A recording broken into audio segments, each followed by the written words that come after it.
Buenas tardes, yo soy el grupo número 6 y le voy a exponer sobre el tratamiento térmico. El tratamiento térmico, para comprenderlo mejor, hay que primero ver los cambios estructurales a diferentes temperaturas. Estos cambios tienen bastante complejidad y depende de la cantidad de carbono que tenga el acero. Para verlo mejor tenemos que ver el diagrama hierro-carbono. La solubilidad de carbono en hierro. En los hierros gamma y alfa tienen se disuelven muy poco en carbono, entre el 0,25 y el 1% y el 0,1%. Estas soluciones se les denomina ferrita. ¿Okay? Estas son blandas y poco plásticas. Ellas son ferromagnéticas. La solubilidad del carbono en el hierro delta es mucho mayor. Puede alcanzar del 2,5%. Aquí se produce la austentita, ¿ok? Que es blanda y plástica. Esta no es magnética. Ok, tratamiento térmico. Con estos elementos examinaremos ahora el carácter de las formaciones estructurales, hasta los procesos de enfriamiento, hasta los procesos de temperaturas normales. Estos procesos es reversible, por eso son también válidos cuando se calienta el acero. Okay. Se le denomina eutoctoide porque se produce en la solución sólida y no en la líquida. Okay. Mostramos en el diagrama Fe3, okay, en la línea de hierro-carbono. Okay. Vemos aquí las soluciones que van del 0,6 al 0,8 y el 1,2%. Ok, al bajar la temperatura de solidificación, aquí tenemos la línea CD, se convierte todo eso en austentita.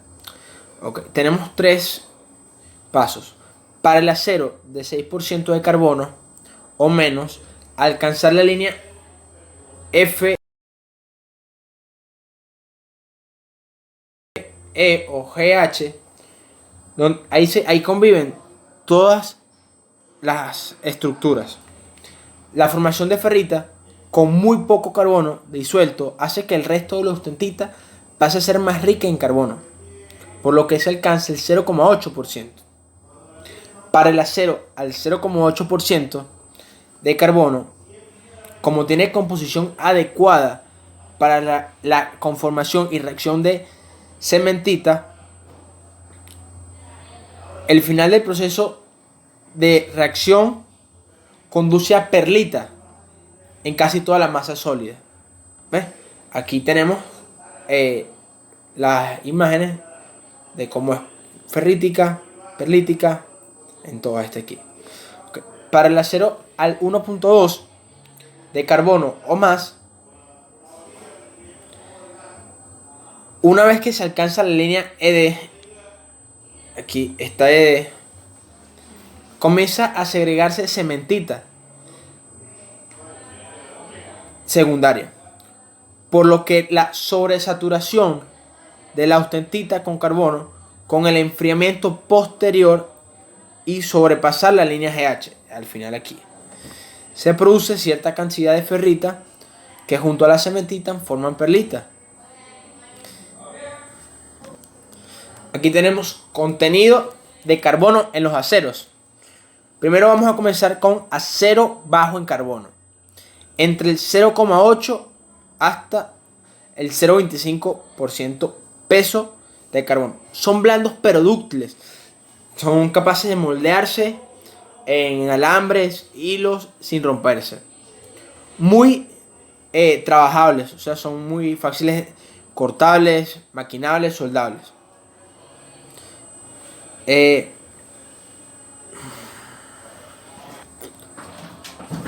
Estos son muy utilizados en la fabricación de automóviles, elementos estructurales de edificios, puentes, entre otras cosas. Ok, tenemos el acero medio, el carbono, entre el 0,25% y el 60%. Estos se tratan térmicamente para mejorar sus propiedades, son más resistentes, pero menos dúctiles, o sea, se moldean, son más difíciles de moldear. Se emplean en productos que necesiten más resistencia, como ejes, engranajes, entre otras cosas. Los aceros altos en carbono, entre el 0,60 y el 1,4%, estos son aún más resistentes que el acero medio en carbono, pero menos dúctiles. Estos se usan mayormente para la fabricación de herramientas. Tipos de fundiciones. Tenemos tres tipos de fundiciones: la fundición eutectoide, la fundición hipoeutectoide y la fundición hipereutectoide. La fundición eutectoide son aquellas en las que la fase austentica sólida tiene una composición del 0,77% en la estructura de la fase I. Es muy sencillo, con granos orientados al azar. Al enfriarse se desarrollan las fases de cementita. Okay. Las fundiciones hipoeutectoides son aquellas en que la fase austentita sólida tiene un contenido de carbono inferior al 0,77%. Los cambios de la microestructura de la fundición de esta composición para la temperatura de 875 grados Celsius, la microestructura de la fase I es homogénea, con granos orientados al azar. Al enfriar se desarrolla la fase alfa y nos encontramos con una región bifásica, alfa más I. Ahora vamos con la fundición hipereutectoide. Son aquellas en que tiene una composición de carbono entre el 0,77 y el 2,11%. Los cambios en la microestructura en una fundición de esta composición para una temperatura de 900 grados centígrados, la microestructura de la fase I es homogénea, con granos orientados al azar. Al enfriar se desarrolla la cementita y nos encontramos con una región bifásica y más cementita. Bueno, podemos concluir que la cantidad de carbono en el hierro es esencial, en el acero es esencial, porque con este se puede ver de mejor manera para qué se va a utilizar o para qué especificación se puede utilizar un acero. Qué tipo de acero podemos utilizar para cierto tipo de cosas, qué serían más resistentes, qué nosotros podemos ver y reconocer de cierta manera más fácilmente cómo son los aceros y qué tan importante es el carbono en ellos.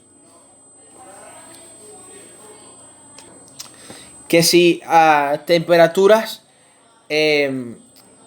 elevadas se pueden mezclar cierto tipo de cosas, en qué momento se forman la austentica, la cementita, que son fundamentales para la resistencia, la dureza de los aceros,